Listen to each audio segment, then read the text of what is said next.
Part 2 साहूकार का पुत्र ईमानदार था।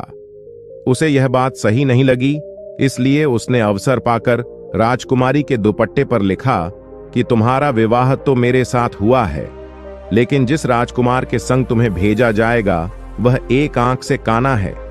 मैं तो काशी पढ़ने जा रहा हूं। जब राजकुमारी ने चुन्नी पर लिखी बातें पढ़ी तो उसने अपने माता पिता को यह बात बताई।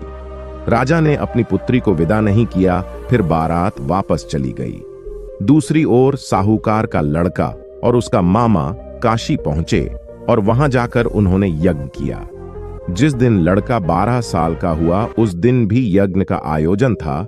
लड़के ने अपने मामा से कहा कि मेरी तबीयत कुछ ठीक नहीं है। मामा ने कहा कि तुम अंदर जाकर आराम कर लो।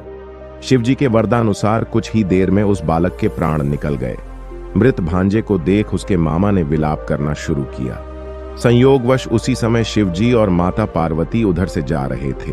पार्वती माता ने भोलेनाथ से कहा, स्वामी, मुझे इसके रोने के स्वर सहन नहीं हो रहा।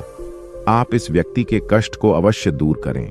जब शिवजी मृत बालक के समीप गए तो वह बोले कि यह उसी साहूकार का पुत्र है जिसे मैंने 12 वर्ष की आयु का वरदान दिया था। अब इसकी आयु पूरी हो चुकी है, लेकिन मातृभाव से विभोर माता पार्वती ने कहा कि हे महादेव, आप इस बालक को और आयु देने की कृपा करें, अन्यथा इसके वियोग में इसके माता पिता भी तड़प तड़प कर मर जाएंगे। माता पार्वती के पुण्य आग्रह पर भगवान शिव ने उस लड़के को जीवित होने का वरदान दिया। शिव जी की कृपा से वह लड़का जीवित हो गया। शिक्षा पूरी करके लड़का मामा के साथ अपने नगर की ओर वापस चल दिया। दोनों चलते हुए उसी नगर में पहुंचे जहां उसका विवाह हुआ था। उस नगर में भी उन्होंने यज्ञ का आयोजन किया। उस लड़के के ससुर ने उसे पहचान लिया और महल में ले जाकर उसकी खातिरदारी की और अपनी पुत्री को विदा किया।